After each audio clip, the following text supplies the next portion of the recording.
దేవుడు మిమ్మల్ని దీవించును గాక. హల్లెలూయా.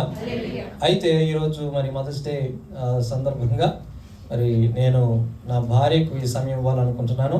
వారు వాక్య సందేశాన్ని అందిస్తారు. నేను ఒక్క నిమిషం శుభాలు చెప్పి మాత్రం నేను ముగించేస్తాను. దేవునికి స్తోత్రం కలుగునుగాక. హల్లెలూయా. ఎందుకంటే నా భార్య చక్కగా వాక్యం చెప్తుంది. షీఈ్ ఎ ప్రేయర్ఫుల్ ఉమెన్, ప్రార్థనా పరురాలు. దేవుని యొక్క చిత్తానుసారంగా దేవుని యొక్క సేవలో వాడబడుతున్నాం. కాబట్టి మా దేవుని బట్టి, తల్లిదండ్రులను బట్టి మేము దేవుని స్తుతిస్తున్నాం. దేవునికి స్తోత్రం కలుగునుగాక.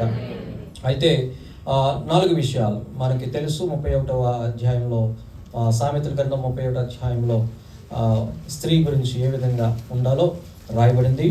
ఒకటి, గాడ్ ఫియరింగ్ ఉమెన్, అంటే దేవుని యందు భయభక్తులు కలిగిన స్త్రీ ఖచ్చితంగా దీవించబడుతుంది. గుణవతి అయిన తర్వాత, రెండవదిగా వర్చుయస్ వైఫ్, గుణవతి అయినటువంటి భార్య దొరుకుట అరుదు, అటుది ముఖ్యము కంటే అమూల్యమైనదని 31:10 రాయబడింది. నెంబర్ 3, ఎ బ్లెస్డ్ మదర్, అంటే 31:28 ఆమె కుమారులు లేచి ఆమెను ధన్యురాలందరూ, ఎ బ్లెస్డ్ మదర్, ధన్యురాలందరూ అటువంటి స్త్రీగా అందరూ ఉండాలని కోరుకుంటున్నా. అంటే ధన్యురాలైనటువంటి స్త్రీ ఎలా ఉంటారంటే లవ్, కేర్ అండ్ సాక్రిఫైస్ ఉంటుంది, ప్రేమ ఉంటుంది. చాలా చక్కగా వారు పిల్లలను సంరక్షించుకుంటారు, అదే రీతిగా సాక్రిఫైస్ చేస్తారు. దేవునికి స్తోత్రం కలుగునుగా. అటువంటి ధన్యులుగా మీరుందరు గాక. Number 4, she's a great helping hand to the needy, అంటే 31వ అధ్యాయం 20వ వచనం, దీనులకు తన చెయ్యి చాపును, దరిద్రులకు తన చేతులు చాపుననే మాట. అంటే she's a great helping hand to the needy, అంటే ఎ చీర్ఫుల్ గివర్, అంటే ఇచ్చే విషయంలో, పెట్టే విషయంలో, దీనులను ఆదుకునే విషయంలో చక్కని మరి మాదిరికరమైనటువంటి స్త్రీలుగా అందరూ ఉండాలని ఈ 4 విషయాలు చెప్తూ నన్ను మాటలు ముగిస్తున్నాను. దేవుడు మిమ్మల్ని దీవించను గాక. Thank you. God bless you. ఈ సమయాన్ని పాస్టర్ శారా గ్రేస్ గారికి ఇస్తున్నాను. ప్రేమతో నన్ను ఆహ్వానించుకుంటాను.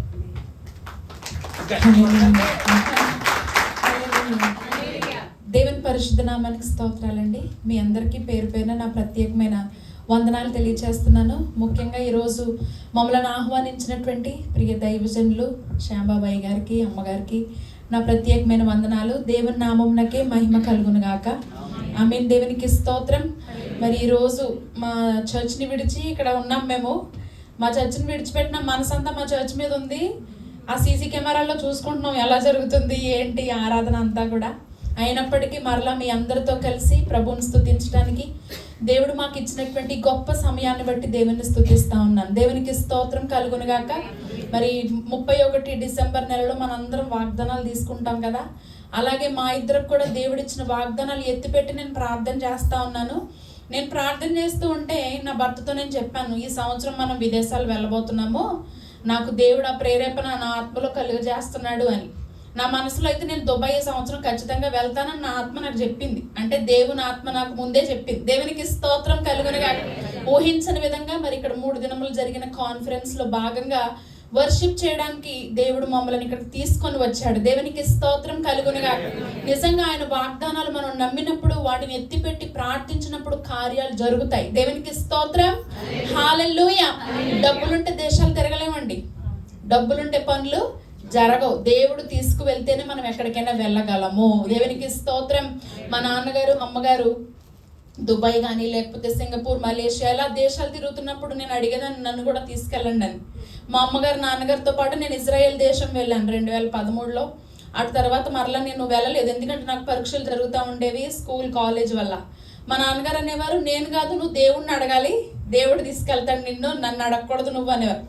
అప్పటి నుంచి నేను ప్రార్థన చేస్తానే ఉన్నాను. దేవునికి స్తోత్రం కలుగునుగాక. హల్లెలూయా. కాబట్టి ఈ రీతిగా ప్రభువు నడిపించారు, అందుని బట్టి దేవునికే మహిమ. మరొకసారి ఈరోజు తల్లుల దినోత్సవం సందర్భంగా మరి ఇక్కడ ఉన్నటువంటి తల్లులందరికీ కూడా a very happy Mother's Day. దేవునికి స్తోత్రం కలుగునుగాక. మరి ఇక్కడ పిల్లలు మీతో ఉంటే మీకు చాలా సంతోషమే, కానీ పిల్లలు భారతదేశంలో ఉండి మీరు ఇక్కడ దుబాయ్లో ఉంటే చాలా బాధగా అనిపించవచ్చు. బట్ స్టిల్ మీ ప్రార్థనలు ఎప్పుడు వారు వెన్నంటే ఉంటాయి. దేవునికి స్తోత్రం కలుగునుగాక. హల్లెలూయా. నేను ఈరోజు మనందరికి తల్లి ఎవరు చెప్పండి, వెంటనే గుర్తొచ్చేయాలి. శారా, విశ్వాసులకు తల్లి. ఆమెను ఒకసారి నేను మీకు గుర్తు చేయాలని కోరుతున్నాను. ఆమె జీవితం నుండి మనం చాలా విషయాలు నేర్చుకోవచ్చు. మన దేవుడు అద్భుతాలు చేసే దేవుడు. ఎవరండి మన దేవుడు? అసలు ఎలా చెప్పాలంటే ఆ విషయం గట్టిగా చెప్పాలి. అద్భుతాలు చేసే దేవుడు. హల్లెలూయా. మీ జీవితంలో చేశాడా దేవుడు అద్భుతాలు? మా అమ్మ నాన్నల జీవితంలో చేశాడు దేవుడు అద్భుతం. మా అక్క పుట్టిన 13 సంవత్సరాలకు నేను పుట్టాను. 13 సంవత్సరాలకి మా అక్క పుట్టిన 13 సంవత్సరాలకు నేను పుట్టా. అప్పటికే డాక్టర్స్ చెప్పేశారంట మీకు ఇంకా పిల్లలు పుట్టరు అని.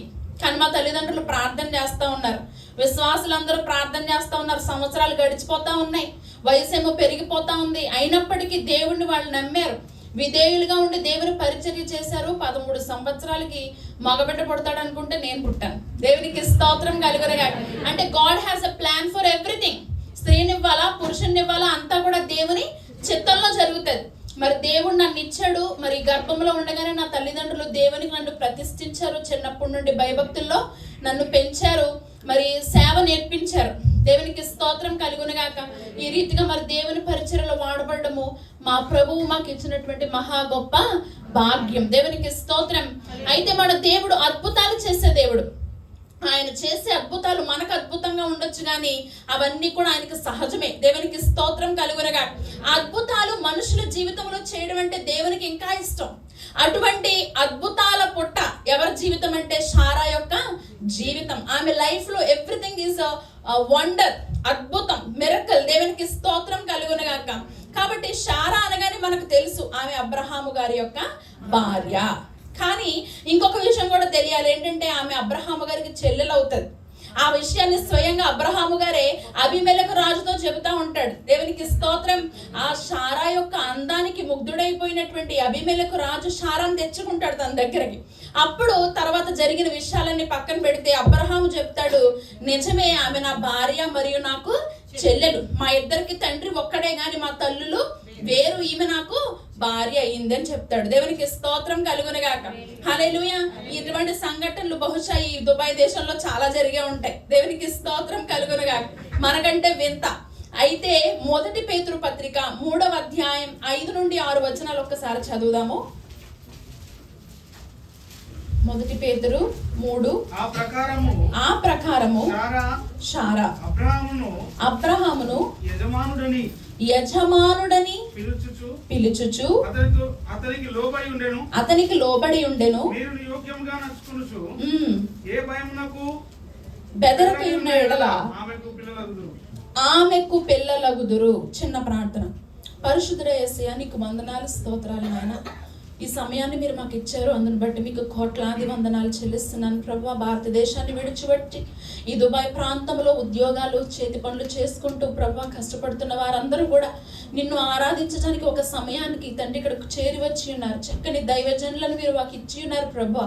నాయన ఎంతో చక్కగా సంఘం నడిపించబడతా ఉంది. ఈ వారం మేము ఇక్కడ పరిచర్య చేయడానికి దీనులమైన మీరు మాకు ఇచ్చిన ఈ సమయాన్ని బట్టి మీకు వందనాలయ్యా. ఈ సమయంలో నీవే మా అందరితో మాట్లాడి వినగల చెవి, గ్రహించగలిగే మనసు ప్రతి ఒక్కరికి దయచేయండి. ప్రతి విధమైన distraction in the name of Jesus cancel అయిపోవును గాకని ప్రార్థన చేయించున్నాను. నీ వాక్యము అత్యంత శక్తి కలిగినది ప్రభువా. నీ మాటలతో మమ్మల్ని తాకండి, ముట్టండి, బలపరచండి నాయన, శుద్ధి చేయండి ప్రభువా. సమస్త మహిమ మీకే చెల్లిస్తూ యేసయ్య నామమున అడుగుచున్నాము తండ్రి, ఆమేన్. దేవునికి స్తోత్రం. ఈ 1 పేతురు పత్రిక 3వ అధ్యాయం 5-6 వచనాల్లో గనక మనం చూస్తే, అటువలే పూర్వము దేవుని ఆశ్రయించిన పరిశుద్ధ స్త్రీలను తమ స్వపురుషులకు లోబడి ఉండుట చేత తమ్మును తాము అలంకరించుకుని. స్త్రీలకు అలంకారం ఏంటి? తమ స్వంత పురుషులకు లోబడి ఉండడం. హల్లెలూయా. ఇక్కడ ఉన్న గోల్డ్ అంతా కొని వేసుకున్నా భర్తకు లోబడకపోతే దేవుని దృష్టిలో సరి అయిన అలంకారము కాదు. హల్లెలూయా. ఎంత స్త్రీ, చదువుకున్న స్త్రీ అయినా, మరి ఉద్యోగం చేస్తున్న స్త్రీ అయినా, డబ్బులు సంపాదిస్తున్న స్త్రీ అయినా, ఎవరైనా కూడా భర్తకు లోబడి ఉండడమే నిజమైనటువంటి అలంకరణ. ఇటువంటి అలంకరణ మనం అందరము కూడా కలిగి ఉండాలని పరిశుద్ధ గ్రంథం మనకి నేర్పిస్తా ఉంది. దేవునికి స్తోత్రం.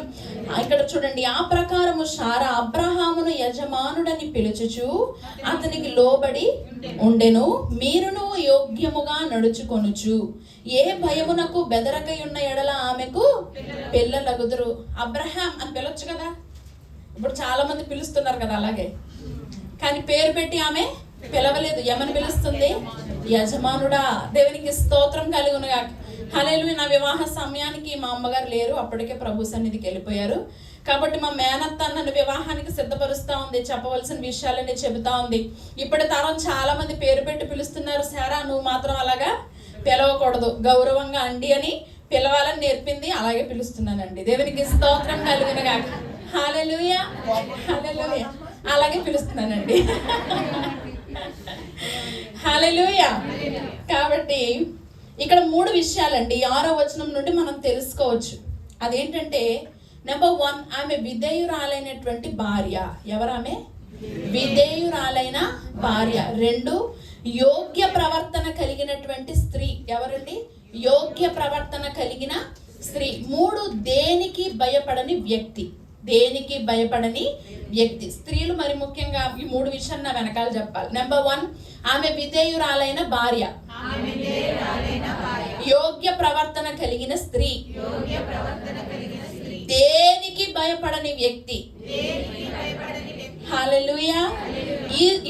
ఇటువంటి గుణ లక్షణాలు కలిగిన స్త్రీలుగా మనం ఉండాలని దేవుడు కోరుతా ఉన్నాడు. హల్లెలూయా. ఇక్కడ రాయబడింది, అతనికి లోబడి ఉండెను, మీరును యోగ్యముగా నడుచుకొనుచు ఏ భయమునకు బెదరక ఉన్న ఎడల ఆమెకు పిల్లలగుదురు. దేవునికి స్తోత్రం. హల్లెలూయా, హల్లెలూయా. చూడండి, విధేయత అనేది స్త్రీలకు ఒక అలంకరణ. అంటే భర్తలకు లోబడి ఉండడం. అంత బాగున్నప్పుడు లోబడడం సులువే, కానీ పరిస్థితులు కొంచెం కష్టతరంగా ఉన్నప్పుడు కూడా లోబడడం అనేది చాలా సవాలే. దేవునికి స్తోత్రం కలుగునుగాక.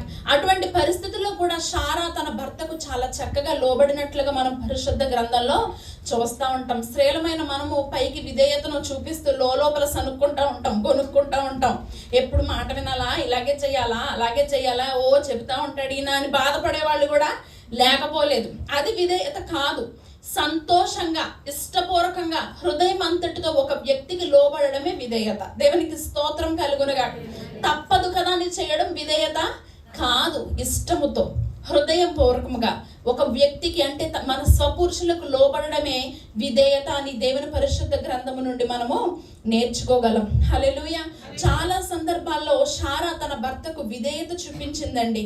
నిజానికి స్త్రీలకు సొంత ఊరిని, కన్నవారిని విడిచిపెట్టడం చాలా బాధ. పెళ్ళైన తర్వాత స్త్రీలు బాగా ఏడుస్తారు, ఎప్పుడు అమ్మా నాన్నలను విడిచిపెట్టి అత్తింటికి వెళ్ళవలసి వచ్చినప్పుడు. అంతేకాదు, అద్దె గృహంలో ఒక 10 సంవత్సరాలు ఉండి ఇంకొక చోటకి వెళ్ళవలసి వస్తేనే ఏడుస్తారు స్త్రీలు. ఎందుకంటే అక్కడ బాగా అలవాటు అయిపోయింది, చుట్టూ అందరూ పరిచయస్తులు, విడిచిపెట్ట బుద్ధి కాదు కదండి. కాబట్టి స్త్రీలు అలా ఉంటారు. కానీ దేవుడు అబ్రహాము గారిని ఆదికాండం 12వ అధ్యాయంలో పిలిచినప్పుడు చెప్పారు, నీ సొంత దేశాన్ని, నీ సొంత ఇంటిని, నీకున్నటువంటి సమస్తాన్ని కూడా విడిచిపెట్టి నేను చూపించే దేశానికి నీవు వెళ్ళు. అంత ఈజీ ఆ విషయం? అంత ఈజీ అండి? అంతా బాగుంది, నీ ఫ్యామిలీ అందరూ చుట్టూ ఉన్నారు, నీకు ఒక సురక్షితమైనటువంటి నివాసం అక్కడ ఉంది, సంతోషంగా నువ్వు బ్రతుకుతున్నావు. అటువంటి ప్లేస్ నుండి దేవుడు చెప్పాడు, నువ్వు నేను చూపించే దేశానికి వెళ్ళు అన్నప్పుడు ఎస్ అందా, నో అందా శారా? ఎస్ అంది. హల్లెలూయా. నువ్వు ఎక్కడికి రమ్మంటే నేను అక్కడికి వస్తానని మారు మాట కూడా ఆమె పలకకుండా అబ్రహాము గారిని వెంబడించినట్లుగా మనము చూపిస్తూ ఉంటాం. కాబట్టి ఈరోజు దేవుడు మనతో మాట్లాడుతున్నాడు. ఆయన చెప్పే ప్రతి మాటకు మనం విధేయులుగా ఉంటున్నామా, లేకపోతే తిరుగుబాటు చేస్తున్నామా? లేదు, నేను చెయ్యను, నేను వెళ్ళను, లేదు అని మనం అంటున్నామా? దేవునికి స్తోత్రం కలుగునుగాక. హల్లెలూయా. మనకి ఇష్టమైన వాటిలో నేను వెళ్తానంటాం, మనకి ఇష్టమైందైతే మనం చేస్తామంటాం. కానీ శారా ఇక్కడ అలా కాదండి. తన సొంత ఊరిని, తన సొంత ప్రజలను విడిచిపెట్టి ఆమె వెళ్ళినట్లుగా మనం చూస్తూ ఉంటాం. గమనించండి, ఇక్కడ అబ్రహాము గారి తండ్రి కూడా శారాకి ఏమవుతారండి? తండ్రి గారే అవుతారు. అబ్రహాము గారి ఫ్యామిలీయే శారా గారి యొక్క ఫ్యామిలీ. కాబట్టి ఆ కుటుంబం అంతటిని కూడా ఆమె విడిచిపెట్టి అబ్రహాముకు లోబడి వెంబడించినట్లుగా మనం చూస్తూ ఉంటాం. నిజానికి అబ్రహాముకి నిజమైన దేవుడు ఎవరో తెలీదు. అతడు ఒక కల్దీయుడు. దేవుడు అబ్రహాము గారిని ఎందుకు పిలిచాడు అనేది ఒక ఆశ్చర్యకరమైనటువంటి విషయం. దేవునికి స్తోత్రం కలుగునుగాక.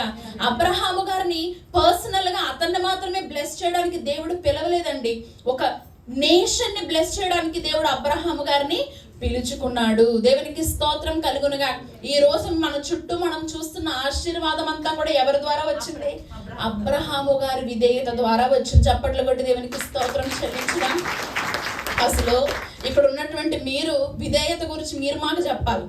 ఎందుకంటే మీరు కళ్ళారా చూస్తున్నారు విధేయత యొక్క ఫలితం. అబ్రహాము అనేటువంటి భక్తుడు దేవునికి విధేయత చూపించుట ద్వారా కలిగినటువంటి ఆశీర్వాదం ఈ రోజు మన చుట్టూ మనము చూస్తా ఉన్నాం. వీళ్ళందరూ ఎవరి సంతానం?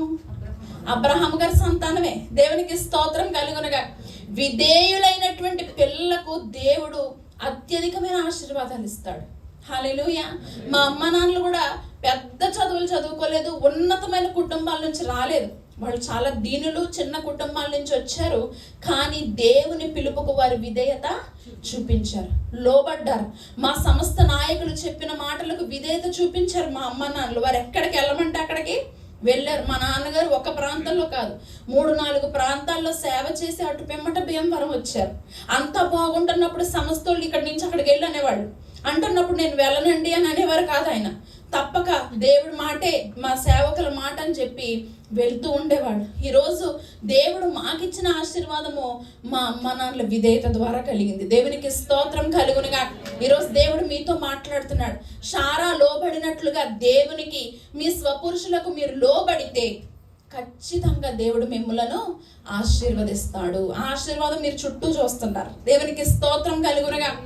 ఊహకు అందనటువంటి అద్భుతాలు దేవుడు చేస్తాడు. ఎప్పుడంటే మనము లోబడుట నేర్చుకున్నప్పుడు, విధేయత నేర్చుకున్నప్పుడు. మొన్న ఒకసారి పేపర్లో నేను చదువుతా ఉన్నాను. కొంతమంది ఏదో ఇంటర్వ్యూ అనుకుంటా తీసుకున్నారు. అందులో ఒక పురుషుడు రాస్తా ఉన్నాడు, అమ్మాయిల్ని ఎక్కువ చదివించకండి, 18 ఏళ్లకి పూర్వం పెళ్లి చేసినట్టు చేసి పడేయండి. ఎక్కువ చదివేస్తుంటే నా జీతమే నీకంటే ఎక్కువ, నిన్నెందుకు పెళ్లి చేసుకోవాలంటున్నారు. నా కంపెనీయే నీ కంపెనీ కంటే గొప్ప, నిన్నెందుకు పెళ్లి చేసుకోవాలంటున్నారు అని చాలా వాపోతూ ఉన్నాడు అతను. అంటే ఇండిపెండెంట్ గా స్త్రీకి బతకడం అలవాటైన తర్వాత లోబడడం కాదు, తిరగబడడం వచ్చేసింది. దేవునికి స్తోత్రం కలుగునుగాక. మనం ఎంత సంపాదించినా, ఎంత చదువుకున్నా, ఏమి చేసినా బైబిల్ క్రైస్తవ స్త్రీలుగా మనకు నేర్పిస్తుంది ఏంటంటే లోబడుట, విధేయత. ఇది ఎవరైతే చేస్తారో వాళ్ళ తరతరాలు దీవించబడతాయి. దేవునికి స్తోత్రం. ఈరోజు తరతరాలుగా మేము అనుభవిస్తున్న ఈ ఆశీర్వాదము మా తల్లిదండ్రులు చూపించిన విధేయత. హల్లెలూయా. ఇందాకే మరి దైవజనులు మా నాన్నగారిని జ్ఞాపకం చేశారు కదా. దేవునికి స్తోత్రం కలుగునుగాక. కాబట్టి ఆ రీతిగా మన కుటుంబాలు ఆశీర్వదించబడాలంటే మనము దేవునికి విధేయులము కావాలి. మనము ఆదికాండం 12వ అధ్యాయాన్ని కనుక చూస్తే 5వ వచనం నుండి టోటల్ గా 7 బ్లెస్సింగ్స్ దేవుడు అక్కడ అబ్రహాము గారికి ఇచ్చారు. తన భార్య అయిన శారాయిని, తన సహోదరుని కుమారుడైన లోతును. మొదటి నుంచి చదవండి. యెహోవా నీవు లేచి నీ దేశం నుండి, నీ బంధువుల యొద్ద నుండి, నీ తండ్రి ఇంటి నుండి బయలుదేరి నేను నీకు చూపించిన దేశం నాకు వెళ్ళము.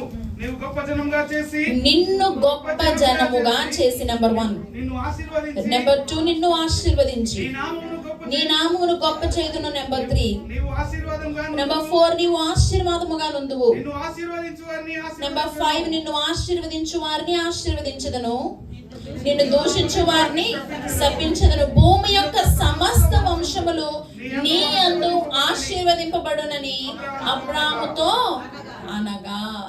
హల్లెలూయా. దేవునికి స్తోత్రం. నిజానికి ఈ యొక్క మాటలు దేవుడు చెప్పింది ఎవరితో? అబ్రహాము గారిని, శారా గారిని కూర్చోబెట్టి చెప్పాడు దేవుడు? అబ్రహాము గారికే చెప్పాడు. కాబట్టి పిలుపును గూర్చి సరి అయిన అవగాహన కలిగిన వ్యక్తి ఎవరు అక్కడ? అబ్రహాము గారే. శారాకి ఏమి దాని గురించి తెలీదు. కానీ ఈ పిలుపులో, ఈ వాగ్దానంలో శారా కూడా ఉంది. ఎందుకంటే నెంబర్ 1 బ్లెస్సింగ్ దేవుడు చెప్పాడు, నిన్ను గొప్ప జనముగా చేసి. శారా లేకుండా అబ్రహాం ఒక్కడే గొప్ప జనం ఎలాగవుతాడు? కాబట్టి ఆ వాగ్దానములో ఎవరున్నారు? అబ్రహాము గారితో పాటు శారా గారు కూడా ఉన్నారు. దేవునికి స్తోత్రం కలుగునుగా. మనం చాలా సాక్ష్యాలు వింటాం. దేవుడు నన్ను పిలుచుకున్నాడండి, కానీ మా అమ్మ నాన్నలకు నేను సేవ చేయడం ఇష్టము లేదు. దేవుడు నన్ను పిలుచుకున్నాడండి, కానీ నా భార్యకు నేను సేవ చేయడము ఇష్టం లేదు. విన్నారా ఇటువంటి సాక్ష్యాలు? మీరు చాలా సాక్ష్యాలు వినబడతా ఉంటాయి. కానీ అబ్రహాము ఎంత చక్కని భర్త అంటే తనకు దేవుడిచ్చినటువంటి పిలుపును చక్కగా భార్యకు చెప్పగలిగాడు. దేవునికి స్తోత్రం కలుగునగా ఆమెను ఒప్పించగలిగాడు. హల్లెలూయా.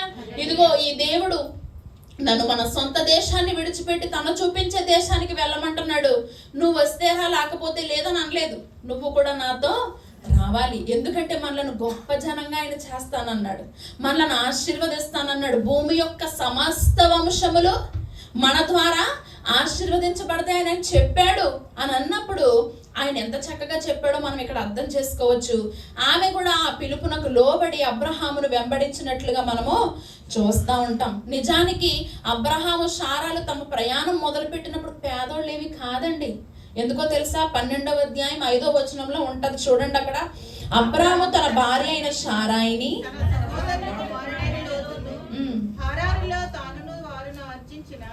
యావదాస్తిని వారు సంపాదించిన సమస్తమైన వారిని తీసుకుని కానాను దేశమునకు వెళ్ళుటకు బయలుదేరి కానాను దేశమునకు వచ్చింది. చాలండి. హారానులో తామును వారును ఆర్జించిన యావదాస్తిని వారు సంపాదించిన సమస్తమైన వారిని తీసుకొని కనాను దేశమునకు వెళ్ళుటకు బయలుదేరెను. దేవునికి స్తోత్రం కలుగునుగాక. ఆమె ఐశ్వర్యవంతునికి కోడలు, ఐశ్వర్యవంతునికి భార్య అయినప్పటికీ కూడా భర్తగా ఆమె ఏం చేసిందండి? లోబడింది. హల్లెలూయా. ఈనాడు మరి ఇక్కడ పరిస్థితులు ఏమో నాకు తెలియదు కానీ ఇండియాలో నాతో పాటు చదువుకున్న వాళ్ళు, నా వయసు ఉన్న వాళ్ళ చాలా మంది మ్యారేజెస్ బ్రేక్ అయిపోతున్నాయి, డివోర్సెస్ అయిపోతున్నాయి. అందుకు కారణం ఏంటంటే అమ్మాయి లోబడదు, అమ్మ నాన్నలు నువ్వు లోబడమ్మా అని చెప్పరు. అతను నిన్నేమన్నా అంటే నువ్వు వచ్చే మా ఇంటికి అంటున్నారు అంతే, మా ఇంట్లో ఉండు అంటున్నారు అంతే. దానివల్ల చాలా వివాహాలు బ్రేక్ అయిపోతున్నట్లుగా మనము చూస్తూ ఉన్నాం. హల్లెలూయా. అంటే అమ్మ నాన్నల ధీమా, మేము పోషించుకోగలం మా అమ్మాయిని, కావాలితే ఇంకొక వివాహాన్ని కూడా మేము చెయ్యగలం. అది బైబిల్ పద్ధతి ఎంత మాత్రమో కాదు. దేవునికి స్తోత్రం కలుగునగా. శారా ఐశ్వర్యవంతురాలే అయినప్పటికీ కూడా తన భర్తకు విధేయత చూపించినట్లుగా మనము చూస్తూ ఉంటాం. హల్లెలూయా. ఎదిగే కొద్ది ఎలా ఉండాలంట? ఒదిగి ఉండాలంట. హల్లెలూయా. ఇది బాగా తెలుసు మనందరికీ, ఎందుకంటే పాటల్లో వింటూ ఉంటాం కదా. ఏ పాటలో? సినిమా పాటలో. దేవునికి స్తోత్రం కలుగునగా. ఆదాము హవ్వలు మరి దేనికి తల్లిదండ్రులుగా ఉండాలో దానిని పోగొట్టుకున్నారు. ఎవరండి? ఆదాము హవ్వలు. ఆ స్థానాన్ని భర్తీ చేశారు ఎవరండి? అబ్రహాము శారాలు. ఒకసారి చప్పట్లు కొడుతూ దేవునికి స్తోత్రం చెల్లించుదాం. హల్లెలూయా. ఈ ఆశీర్వాదంలో నిజానికి అబ్రహాము ఆదాము హవ్వలు ఉండాలి, కానీ వాళ్ళు పోగొట్టేసుకున్నారు. అబ్రహాము శారాలను దేవుడు ఆ స్థానంలో నిలబెట్టినట్లుగా మనం చూస్తూ ఉంటాం. దేవునికి స్తోత్రం. బైబిల్ చెప్తుంది అబ్రహాము దేవుని నమ్మెను, అది అతనికి నీతిగా ఎంచబడను. అంటే ఇంగ్లీష్ లో ఉంటది Abraham believed God and God honoured his faith. అంటే అబ్రహాము దేవుణ్ణి నమ్మాడు, దేవుడు అతని విశ్వాసాన్ని ఘనపరిచాడు, అది అతనికి నీతిగా ఎంచబడింది. అంటే నువ్వు నన్ను నమ్మావు కదా, కాబట్టి నీ నమ్మకాన్ని నేను ఏం చేస్తానంటే ఘనపరుస్తాను, నీ నమ్మకాన్ని నేను ఆశీర్వదిస్తాను, హెచ్చిస్తాను, దీవెనగా మారుస్తాను అన్నాడు దేవుడు. దేవునికి స్తోత్రం కలుగునుగా. హల్లెలూయా. హల్లెలూయా.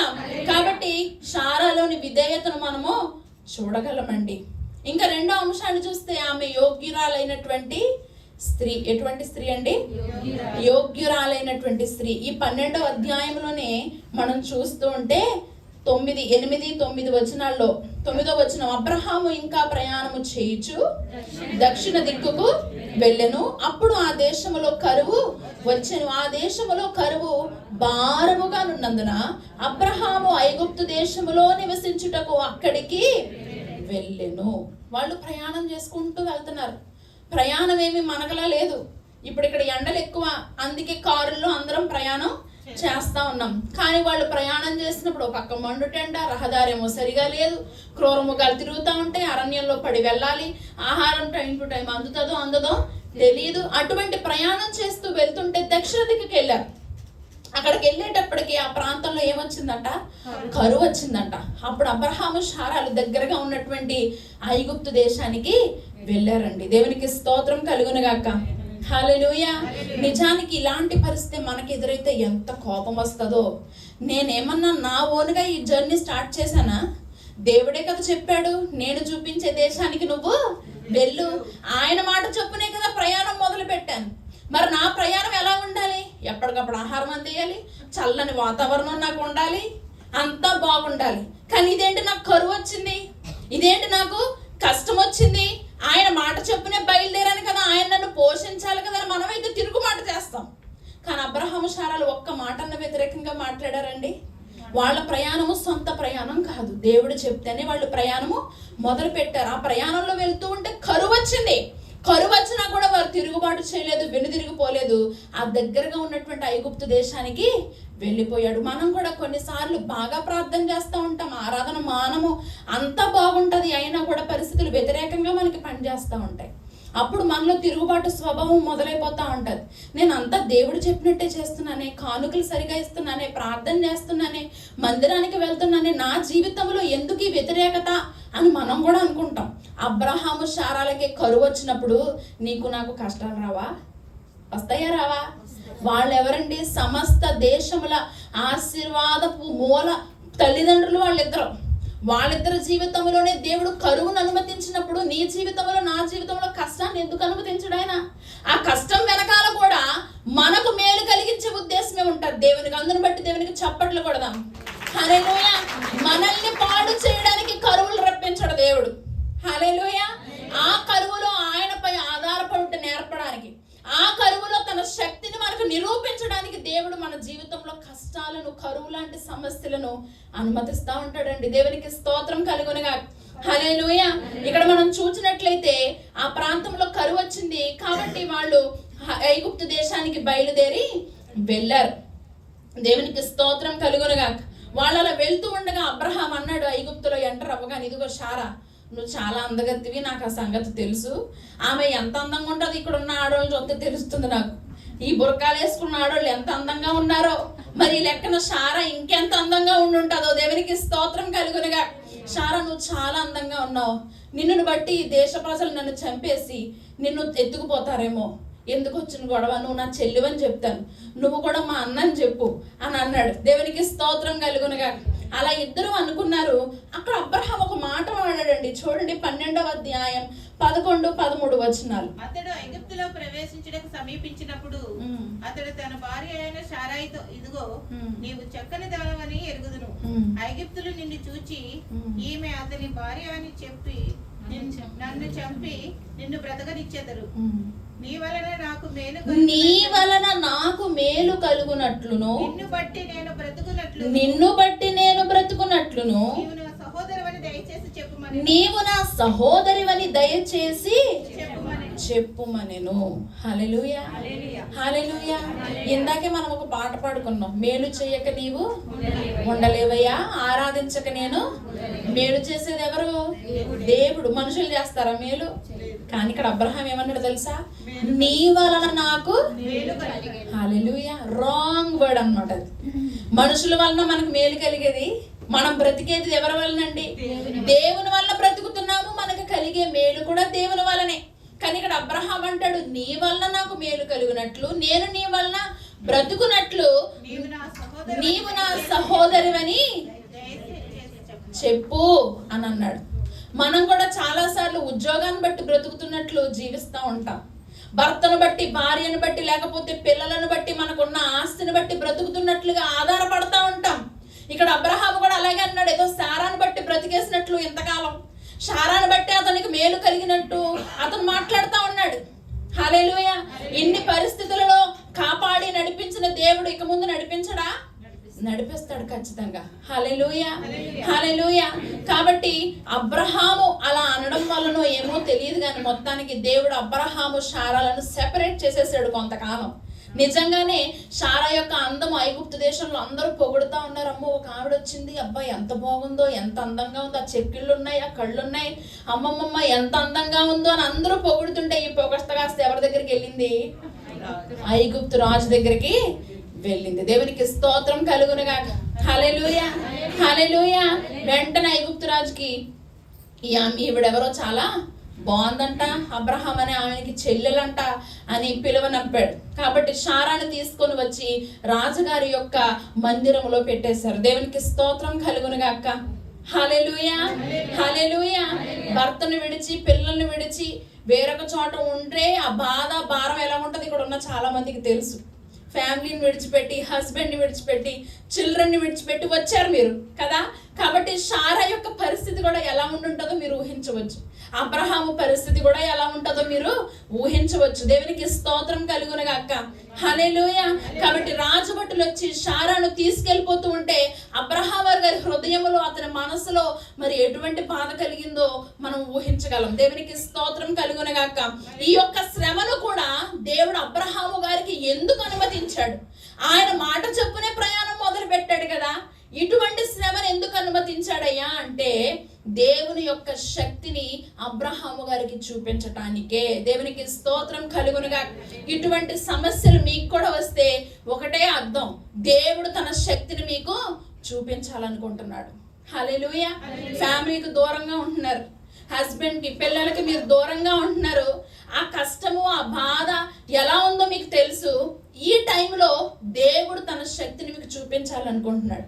ఆయన ఎంత గొప్పవాడో, ఆయన ఎంత మహిమోన్నతుడో, ఆయన ఎటువంటి కార్యాలు చెయ్యగలడో మీకు ఆయన చూపించాలనుకుంటున్నాడు. నమ్మిన వాళ్ళు ఒక్కసారి దేవునికి స్తోత్రం చెల్లించుదాం.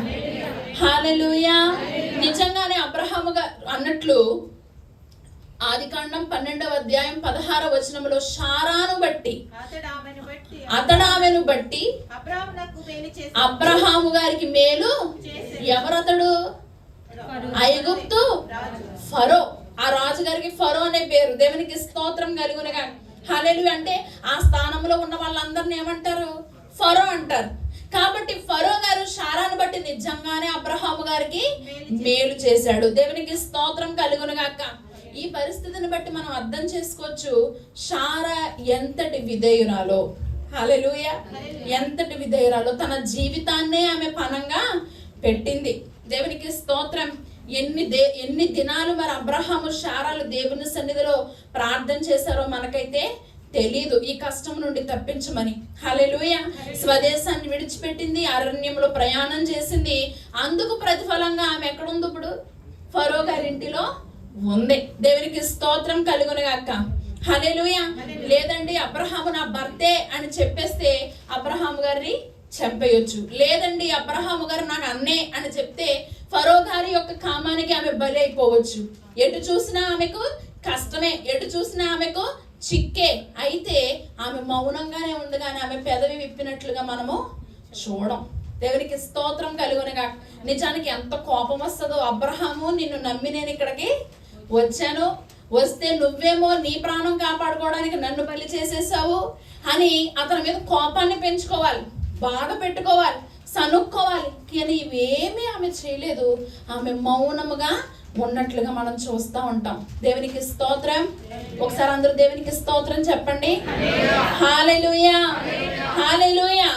అయితే ఒక రోజు గడిచింది, ఫరో దగ్గరికి రాలేదు. రెండో రోజు గడిచింది, ఫరో దగ్గరకు రాలేదు. మూడో రోజు గడిచింది, ఫరో శారా దగ్గరకు రాలేదు. అప్పుడు అడుగుంటది శారా ఆ చుట్టూ పనిచేసే వాళ్ళని, ఏంటి ఏం జరుగుతుంది, ఈ ప్యాలెస్ లో ఏం జరుగుతుంది, రాజమందిరంలో ఏం జరుగుతుంది అంటే ఫరో గారు ఒంట్లో బాగాలేదమ్మా, ఆయనకి జ్వరం వచ్చింది, ఆయనకి హెడేక్ వచ్చింది, ఆయనకి మోషన్స్ పట్టుకున్నాయి అని చెబుతూ ఉండొచ్చు. ఎందుకంటున్నానంటే ఆ మాట చూడండి. అయితే యెహోవా అబ్రహాము భార్య అయిన శారాయిని బట్టి ఫరోను అతని ఇంటి వారిని మహావేదనల చేత బాధించెను. దేవునికి స్తోత్రం కలుగునే. మహావేదనలు అంటే ఏంటి? ఏదో రోగం, ఏదో బలహీనత ఫరో గారికి వచ్చింది, అతని ఇంటిలో ఉన్న వాళ్ళందరికీ వచ్చింది. శారా తప్ప అతని ఇంటిలో ఉన్న వాళ్ళందరూ రోగిష్ఠులు అయిపోయారు, అందరికి బలహీనతలు వచ్చాయి. దేవునికి స్తోత్రం కలుగునుగాక. హల్లెలూయా. కాబట్టి శారా అబ్రహాము గారు బహుశా నా చెల్లెలు అని చెప్పాడు కాబట్టి ఏ సాయంత్రం వచ్చి చెల్లితో మాట్లాడుతూ ఉండేవాడేమో. అప్పుడు అడుగుంటాడు, ఫరో వచ్చాడా, ఈ రోజు వచ్చాడా అని అడుగుతూ ఉంటే శారా ఏమో రాలేదు. ఇదిగో ఫరో ఇంట్లో అందరికి వామిటింగ్స్ అంట, ఫరో ఇంట్లో అందరికి జ్వరం అంట, తలనొప్పి అంట, అతను నా దగ్గరికి రాలేదని చెప్పినప్పుడు ఇద్దరు దేవుణ్ణి స్తుతించుంటారు. దేవునికి స్తోత్రం కలుగును గాక.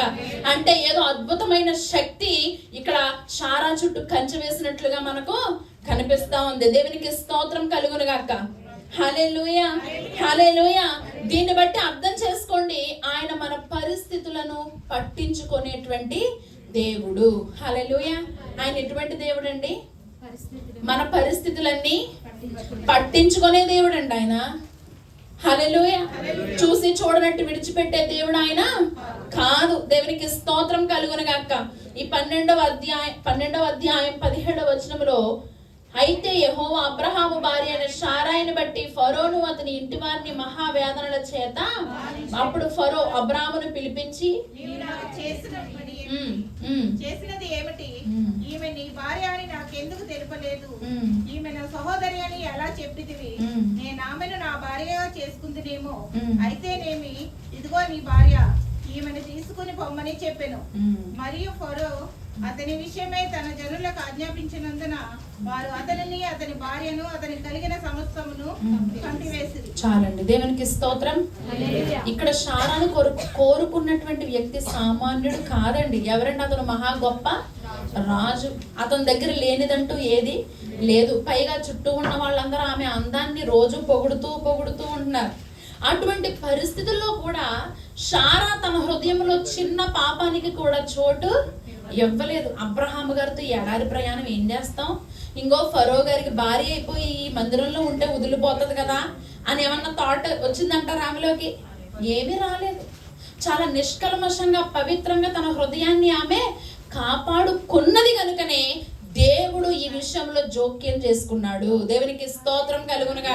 ఫరో ఎత్తుకుపోయినా అతడు ముట్టుకోకుండా శారాను దేవుడు ఎందుకు కాపాడాడంటే అందుకు కారణము ఆమె యోగ్య ప్రవర్తన కలిగినటువంటి స్త్రీ. కించిత్తైన పాపపు ఆలోచనకు తన హృదయంలో చోటు ఇవ్వనటువంటి స్త్రీ. దేవునికి స్తోత్రం కలుగునుగాక. ఈ రోజు దేవుడు స్త్రీలతో మాట్లాడుతున్నాడండి. దేవుడు మాట్లాడుతున్న విషయం ఏంటంటే యోగ్య ప్రవర్తన కలిగిన స్త్రీలుగా మనము ఉండాలి. భర్త దూరముగా ఉన్నప్పటికీ, కుటుంబము దూరముగా ఉన్నప్పటికీ దేవుని దృష్టిలో యోగ్య ప్రవర్తన కలిగిన స్త్రీలుగా మనము ఉండాలి. మన హృదయము ఆయనకి నచ్చినప్పుడు ఆయన దృష్టి మన మీద ఉంటారు. దేవునికి స్తోత్రం. ఎటువంటి శోధన ఎదురైనా ఆయన ఖచ్చితంగా మనలను కాపాడే దేవుడు. దేవునికి స్తోత్రం కలుగునుగాక. హల్లెలూయా. ఈనాడు యవనస్తులు చూస్తా ఉన్నాం, నువ్వు చాలా అందంగా ఉన్నావు, నీ కళ్ళు చేప కళ్ళులా ఉన్నాయి, అలా ఇలా పొగుడుతుంటే పడిపోతున్నారు అమ్మాయిలు. చాటింగ్ మొదలెట్టేస్తున్నారు, వీడియో కాల్స్ చేసేసుకుంటున్నారు, రకరకాల పరిస్థితులు చూస్తా ఉన్నా. అంతా అయిపోయిన తర్వాత ఆ వ్యక్తి అంటున్నాడు, నువ్వు దేవుని చిత్తం కాదు, పక్కకెళ్ళి అంటున్నాడు. జరుగుతున్నాయా లేవా? ఇవన్నీ జరుగుతున్నాయా లేవా? శారా ఇంతకంటే ఎక్కువ ఎదుర్కొంది. ఆమె అందాన్ని పొగుడుతూ ఉన్నారు. ఆమెను కోరుకున్న వ్యక్తి ఒక గొప్ప రాజు. అతని దగ్గర లేనిదంటూ ఏమీ లేదు. ఇన్ని పరిస్థితులు ఉన్నా కూడా ఆమెలో పవిత్రత కొంచెము కూడా తగ్గలేదు. దేవునికి స్తోత్రం. చప్పట్లు కొడుతూ దేవునికి స్తోత్రం చెల్లించడం.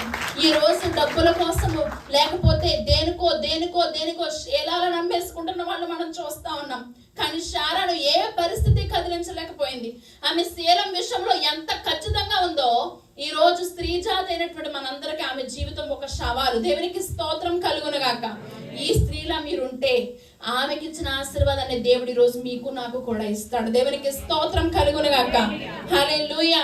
కాబట్టి ఎవరి ద్వారా అయినా శోధన ఎదురవుతున్నప్పుడు ముందేం చేయాలంటే, నేను దైవికమైనటువంటి స్త్రీని అని మన ప్రవర్తనలో, మన మాటలో, మన వస్త్రములు అవతల వ్యక్తికి తెలిసేలా మనం ప్రవర్తన చేయాలి.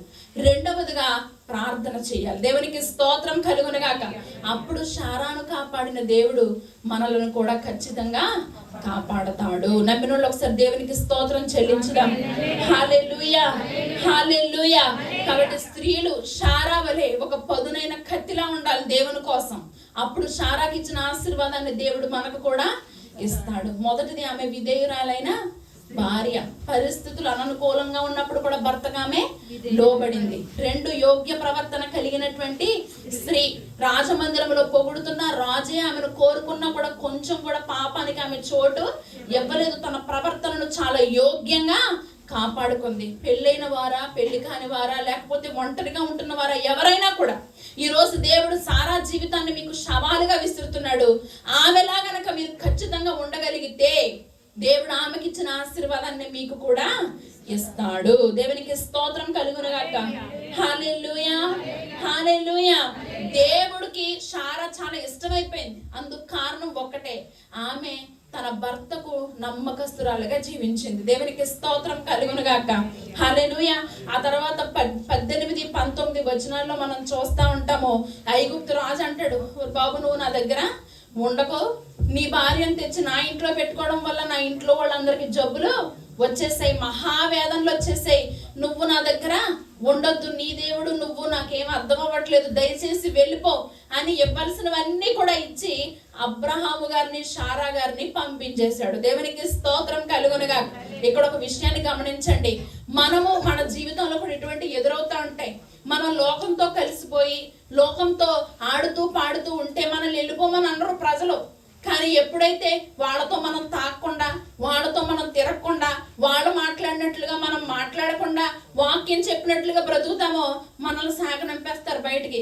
ఒరే ఇవన్నీ నువ్వు వినకూడదు, బయటికి వెళ్ళిపో, ఒరే నువ్వు తాగవు కదా బయటికి వెళ్ళిపో, ఒరే నువ్వు చూడవు కదా బయటికి వెళ్ళిపో అంటున్నారా? అనకుండా మాతో వచ్చి కూర్చో అంటున్నారా? మాతో వచ్చి కూర్చో అంటే మన స్టాండర్డ్ వేరుగా ఉంది. నువ్వు బయటకు వెళ్ళిపో అంటే మన స్టాండర్డ్ బైబిల్ ప్రకారంగా ఉంది. దేవునికి స్తోత్రం కలుగునుగాక. ఇక్కడ అబ్రహాము సారాల పట్ల దేవుని శక్తిని చూచినటువంటి ఫరో, బాబు మీరు మా దేశంలో ఇంకా ఉండొద్దు, వెళ్ళిపోండి అని పంపించేశాడు. దేవునికి స్తోత్రం కలుగునుగాక. ఒక్కసారి ఈ యొక్క భాగాన్ని బట్టి మీ జీవితాన్ని పరిశీలన చేసుకోండి.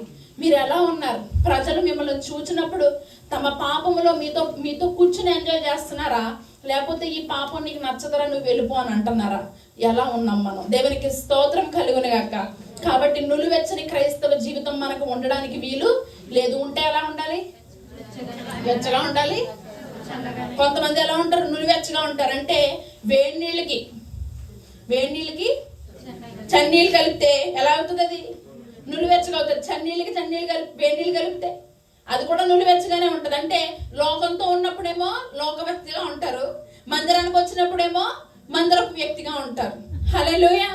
అలా ఉండడానికి వీలు లేదు. ఉంటే దేవుని కొరకు ఆయన మహిమార్థంగా నిక్కచ్చిగా మనం ఉన్నప్పుడు దేవుడు మన పట్ల గొప్ప కార్యాలు చేస్తాడు. దేవునికి స్తోత్రం కలుగునుగాక. హల్లెలూయా, హల్లెలూయా. కాబట్టి అబ్రహాము సారాలను ఆశీర్వదించిన దేవుడు ఈరోజు మిమ్మల్ని కూడా ఆశీర్వదించాలనుకుంటున్నాడు. అయితే నెంబర్ 1 మీరు ఎలా ఉండాలంటే విధేయురాలైన భార్యగా ఉండాలి. నెంబర్ 2 యోగ్య ప్రవర్తన కలిగినటువంటి స్త్రీలుగా ఉండాలి. నెంబర్ 3 దేనికి భయపడని వ్యక్తిగా ఉండాలి. ఆమె ఎదుర్కొన్న సవాళ్ళు ఎంతంతా కాదు, చాలా సవాళ్ళు ఎదుర్కొంది. అయినా దేనికి బెదిరిపోలేదు. నేను మా పుట్టింటికి వెళ్ళిపోతానని ఏడవలేదు, నిలబడింది అలాగా ఆయనతో. దేవునికి స్తోత్రం కలుగునుగాక. అటువంటి స్త్రీగా నీవు ఉంటే ఆశీర్వాదాలన్నీ నీయే. ప్రార్థన చేసుకుంటాం, కళ్ళు మూసుకోండి. హల్లెలూయా. ఇంకా చాలా విషయాలు ఉన్నాయి, మనకు సమయం అయిపోతుంది. దేవుడు మాట్లాడుతూ ఉన్నాడు. యజమానుడని పిలుచుచు అబ్రహాము గారికి లోబడినటువంటి సారా, ఆమె విధేయురాలైనటువంటి భార్య.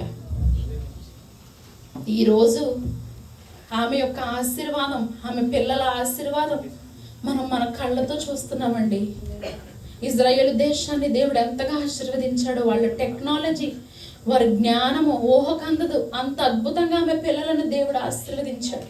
అందుకు కారణము ఆమె యొక్క విధేయతే. ఈరోజు నువ్వు తల్లిగా విధేయురాలవైతే, నీ భర్తకు విధేయురాలవైతే, దేవునికి విధేయురాలవైతే నిన్ను కూడా అట్లాగే దేవుడు ఆశీర్వదిస్తాడు. ఆయన సకల ఆశీర్వాదములకు కర్త, ఆయన. సమస్తం ఆయన చేతిలో ఉంది. ధన గణతలు ఆయన చేతిలో ఉన్నాయి. హల్లెలూయా, హల్లెలూయా. ప్రభువా విధేయురాలుగా నన్ను చెయ్యండి. నాలో ఉన్న అహము గర్వము తీసివేయండి. లోబడే మనసు నాకు ఇవ్వండి. తిరుగుబాటు తీసివేయండి ప్రభువా. హల్లెలూయా, హల్లెలూయా. స్తోత్రం, స్తోత్రం, స్తోత్రం, స్తోత్రం, స్తోత్రం, స్తోత్రం. Thank you Jesus. యోగ్య ప్రవర్తన నాకు దయచేయండి. యోగ్య ప్రవర్తన నా చూపుల్లో, నా మాటలో, నా వస్త్రములో యోగ్యత దయచేయండి ప్రభువా. దేనికి భయపడని స్త్రీగా నన్ను చేయండి. ఎందుకంటే నువ్వు నాతో ఉన్నావు. నేను దేనికి భయపడని అవసరము లేదు ప్రభువా. ఎటువంటి పరిస్థితి ఎదురైనా సారా వలె ధైర్యముగా ముందుకు సాగడానికి నాకు సహాయం చేయండి ప్రభువా. భయపడుట వలన మనుషులకు ఉరి వచ్చునని బైబిల్ సెలవిస్తా ఉంది. దేనికి మనం భయపడని అవసరం లేదు. మన దేవుడు మనకు చెబుతా ఉన్నాడు, భయపడకు, నిబ్బరము కలిగి ధైర్యముగా ఉండు, నేను నీ కోసం గొప్ప కార్యాలు చేస్తానంటున్నాడు ఆయన. చేతులతో బలముగా పని చేయుదువు, బలమును ఘనతను ధరించుకొందువు. చేతులతో బలముగా పని చేయుదువు, బలమును ఘనతను ధరించుకొందువు. రాత్రి వేళ నీ దీపము ఆరదు, కాంతి కిరణమై మాకు అదిరి చూపుదువు. రాత్రి వేళ నీ దీపము ఆరదు, కాంతి కిరణమై మాకు అదిరి చూపుదువు. అమూల్యమైన ఆణిముత్యమా, యెహోవా దేవుని హస్తకృతమా, అమూల్యమైన ఆణిముత్యమా, యెహోవా దేవుని హస్తకృతమా.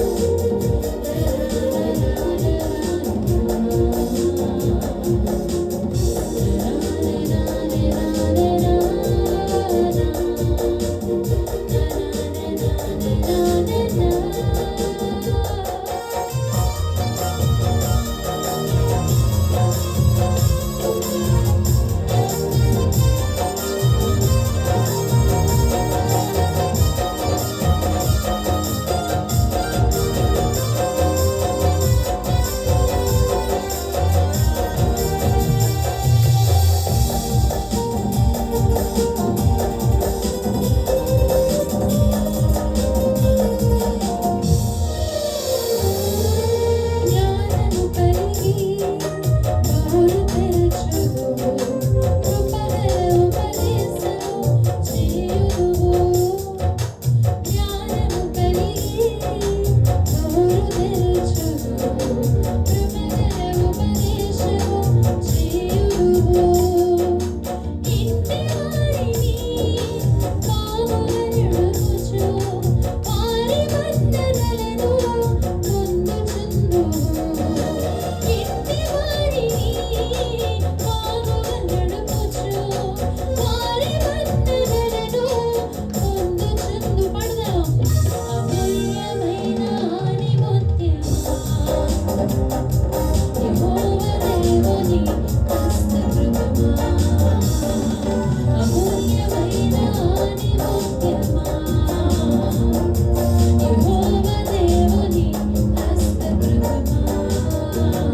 అపురూప సౌందర్యరాశివి నీవు, ఆత్మీయ సుగుణశీలివి నీవు. అపురూప సౌందర్యరాశివి నీవు, ఆత్మీయ సుగుణశీలివి నీవు.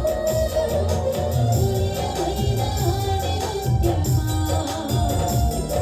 యెహోవా దేవుని హస్తకృతమా, అమూల్యమైన ఆణిముత్యమా, యెహోవా దేవుని హస్తకృతమా.